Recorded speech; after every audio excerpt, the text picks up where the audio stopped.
I spent years chasing promotions and raises and trying to be someone that I thought would make me successful. And in a lot of ways, it worked. However, at some point, I realized that I didn't even like the guy I was becoming, right? I didn't like the game or the charades. But I feel like there's this unspoken rule in the workplace where, in your attempt to climb the ladder and to get ahead, you have to play this game, this corporate game, where you smile through things you hate, you nod your head feverishly in agreement with stuff that makes no sense.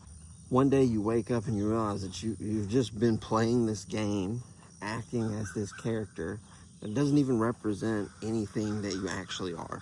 The question is what's the point of making it, of being successful, of reaching a certain level, if you have to lose who you are in the process of making it? So in this video, I want to talk about why real success isn't all that, right? It's not all the games, it's not becoming someone different, but it's more about building a life around who you actually are, your career included, right? You can be successful without being fake, without being this person that is a caricature of a good corporate employee. First, I just want to point out, in case you're not sure already, the corporate ladder and climbing that thing, it is a game. We all know people who are far more competent than other people, and yet the less competent person gets the increase. We all have managers that don't seem to really understand, one, how to manage, or two, even what their team does. You know people who they get promotions. Why? Not because of work, but because they have a positive attitude, because they're friends with the senior leaders.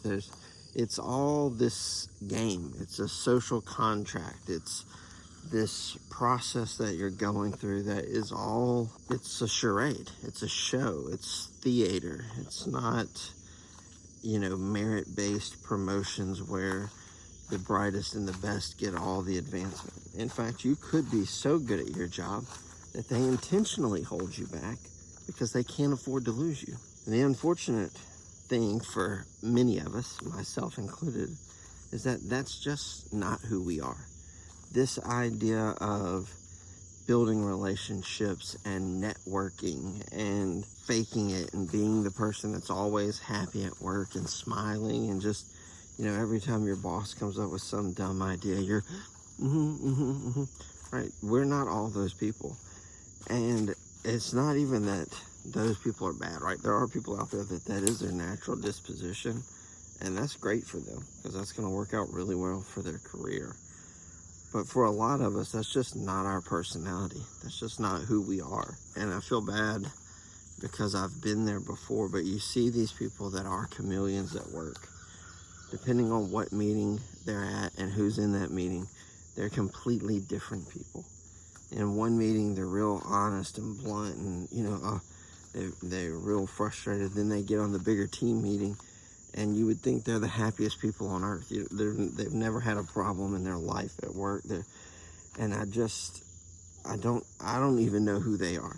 And I wonder, do they know who they are? And it's a shame that people feel like they have to be that way to get ahead in the workplace. I think that either way, success can be achieved, right? So if you don't want to go through this whole process of faking it and being someone different, you can still achieve success. And if you want success so bad that you're willing to do all that stuff, then by all means do it. It will work. It will work for you. I think, though, if at the end of your career or later in your life, you can look back at your journey to get there and you've wound up in the same spot you started, that being yourself, that's a far better journey than finding yourself in a leadership role or finding yourself way high up the career ladder and you've built this persona that isn't even you. And now you have to keep up that charade. And I just don't think that's any way to live.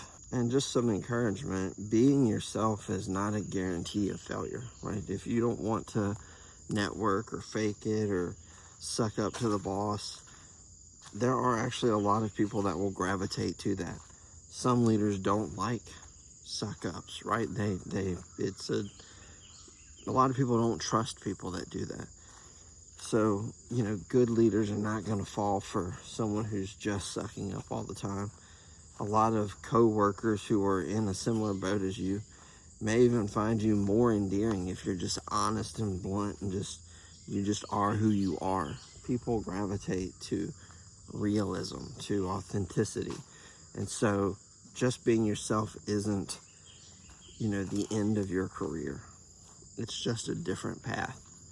And just to throw my own personal slant on it, I think that we are, like the Bible says, fearfully and wonderfully made, which means that just doesn't mean your body, but your whole person, right? So there's more to you than just some corporate charade to climb that ladder. There's obviously some things in you, things that you were created to be, the purposes and the callings that you have. You're here for a reason. I would just encourage you, be yourself, right? If you're going through a time where you feel like, hey, I need to be somebody else, they're not giving me the promotion, they're not giving me raises, you know, someone else who's just, you know, a suck up is getting everything, then maybe you need to change companies. Maybe you need to look for other employment opportunities in that company. You know, find ways out. But I think at the end of the day, look at those people, right? Look at that person who's different in every meeting.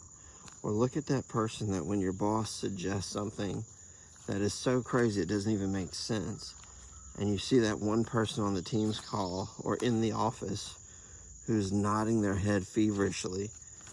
Do you want to be that person? You know, do you? No, that person has no freedom. They are caught in this game. They are putting on this show for 8 hours a day, every day, just to hope that leadership in that company will drop a few scraps on the floor for them to eat. And that is no way to live. Find the positives in who you are. Lean into those things.